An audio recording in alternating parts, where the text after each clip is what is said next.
साथियों नमस्कार। आज हम इस वीडियो में उस बारे में बात करेंगे जिसकी आज के समय में बहुत ज़रूरी है। आज हम डिस्कस करेंगे कि इनपुट टैक्स क्रेडिट लेने के लिए जीएसटी में क्या कानून है, क्या प्रावधान है और फेक इनवॉइस के बारे में भी जानेंगे। जीएसटी को कंप्लीट हुए लगभग 4 साल हो गए हैं। आज हम हर अखबारों में, सोशल मीडिया में जानते हैं कि बहुत से लोग जो है ये फेक इनवॉइस के कारण पकड़े जा रहे हैं। बड़ी बड़ी कंपनियों के डायरेक्टर, एम्प्लॉइज भी इस फ्रॉड के केस में पकड़े गए हैं। मिल्क फूड जैसी कंपनियों के आदमी पकड़े गए हैं। तो इसलिए ये वीडियो जो है हर व्यापारियों के लिए जैसे एक समझ बढ़ाएगी कि हमें इनपुट टैक्स क्रेडिट लेने के लिए क्या क्या ध्यान रखना है और फेक इनवॉइस के बारे में क्या जानकारी मैं दे सकता हूँ वो मैं दूंगा। साथियों, जब भी जीएसटी डिपार्टमेंट आजकल जिसके ऊपर भी जो केस बना रहा है, ज़्यादातर उन्हीं पर ही बनता है जो इनपुट टैक्स क्रेडिट गलत अवेल करते हैं। जो इनपुट टैक्स क्रेडिट जो जीएसटी के कानून है उसके हिसाब से अवेल नहीं करते, तो उसको ही हम ये जान लें कि इनपुट टैक्स क्रेडिट लेने के लिए हमें क्या क्या ध्यान रखना चाहिए। नंबर 1, इनपुट टैक्स क्रेडिट उसी परचेज के लिए मिलता है जो परचेज हम बिजनेस के लिए यूज़ करेंगे। अगर कोई परचेज हम पर्सनल यूज़ के लिए इस्तेमाल करते हैं तो उसके ऊपर इनपुट टैक्स क्रेडिट हम नहीं ले सकते। इसको एक एग्जांपल के तौर पे लेते हैं। यदि कोई व्यापारी एयर कंडीशन खरीदता है और अपने व्यापार के नाम से बिल कटवाता है, पर वो एयर कंडीशन अपने घर में इस्तेमाल करता है, पर्सनल यूज़ के लिए इस्तेमाल करता है, तो ऐसे परचेज के ऊपर वो इनपुट टैक्स क्रेडिट नहीं ले सकता।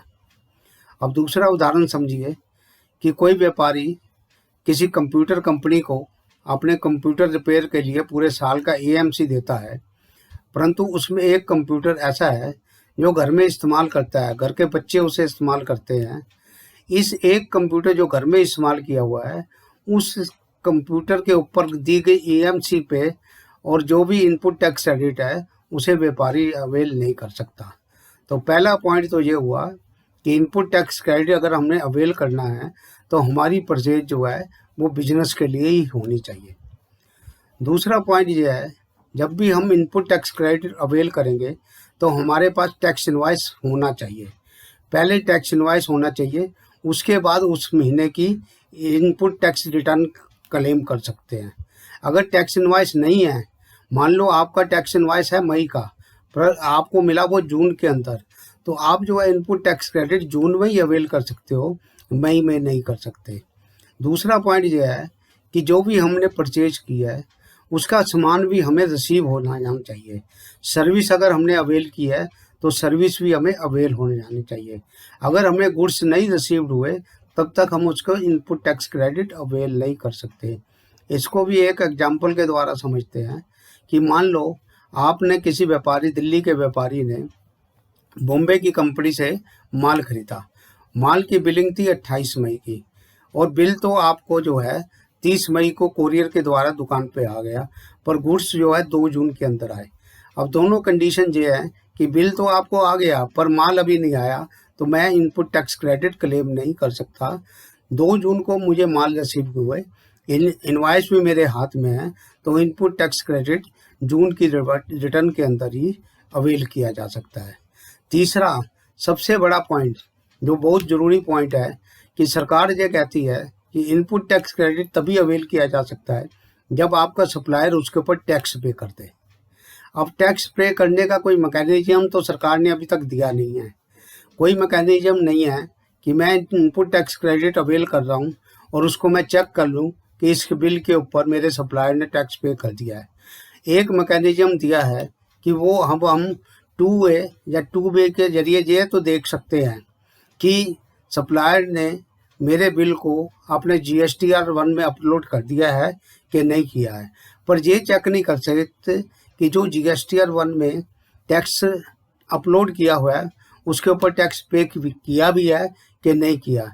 ये सबसे बड़ी दुविधा का प्रश्न है। सरकार को इसके ऊपर कुछ चिंतन करना चाहिए, इसके ऊपर कोई सरल कानून लाना चाहिए या कोई मैकेनिज्म देना चाहिए कि ऑटोमेटिकली जब वो जो टैक्स पे कर दे तो मुझे उसका इनपुट मिल जाए।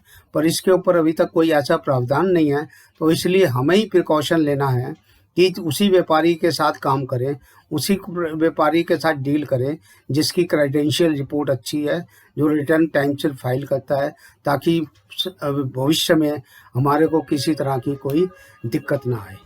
उससे अगला पॉइंट ये है कि अगर आपने परचेज कर लिया और उसकी पेमेंट हमें 180 दिन तक नहीं दी, 180 दिन तक अगर मैं पेमेंट नहीं करता, तो कानून ये कहता है कि जो इनपुट मैंने, सपोज इसको एग्जांपल से समझते हैं कि 2 अप्रैल में मैंने जो है एक परचेज की और उसका इनपुट अप्रैल के अंदर ले लिया, पर अक्टूबर महीने तक मैंने उस बिल की पेमेंट नहीं की अपने सप्लायर को, तो कानून ये कहता है कि 180 दिन के बाद जो इनपुट मैंने अप्रैल में अवेल किया था वो अक्टूबर में उसे रिवर्स करूं और उसका 6 महीने का जो भी ब्याज बनता है वो भी पे करूं।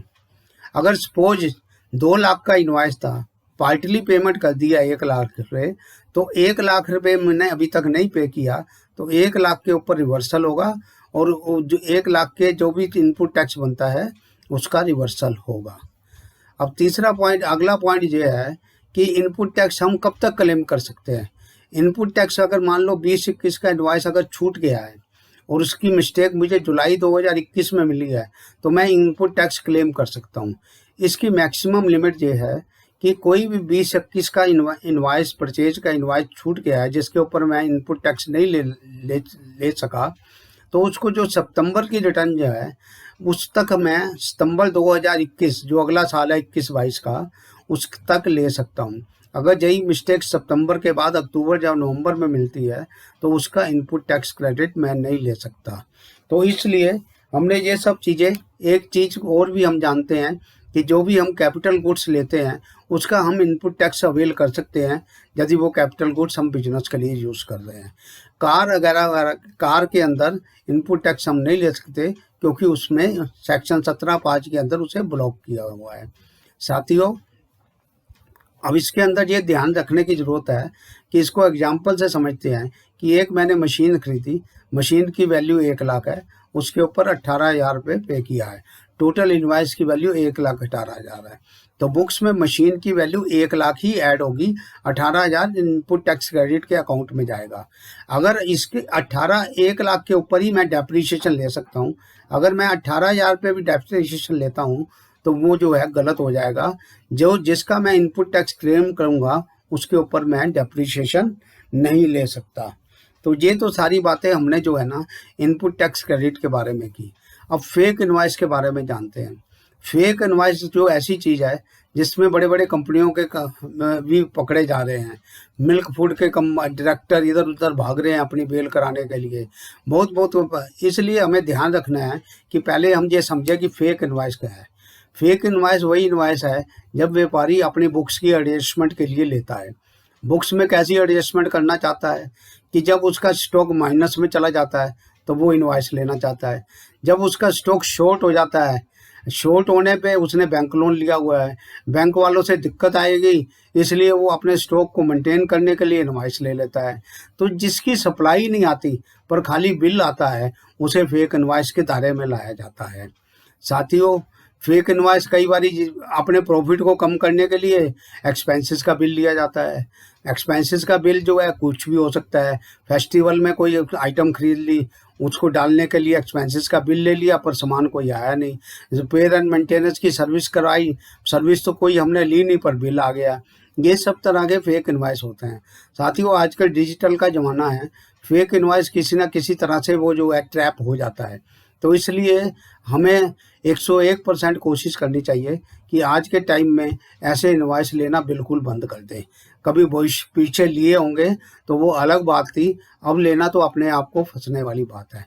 पर साथियों, दूसरी तरफ ये भी है कि उसे फेक इनवॉइस नहीं कहेंगे जिसका हमने जो है इनवॉइस भी है और हमारे पास सामान भी आ गया है और हमने अपने सप्लायर को पेमेंट भी कर दी है, पर सप्लायर ने किसी वजह से रिटर्न नहीं फाइल की, टैक्स नहीं पे किया, तो इस केस को हम फेक इनवॉइस तो नहीं कहेंगे, पर इनपुट टैक्स क्रेडिट हम अवेल नहीं कर सकते, क्योंकि सेक्शन का प्रावधान है कि अगर मेरे सप्लायर ने टैक्स पे नहीं किया तो उसका जो है मैं इनपुट टैक्स क्रेडिट नहीं ले सकता।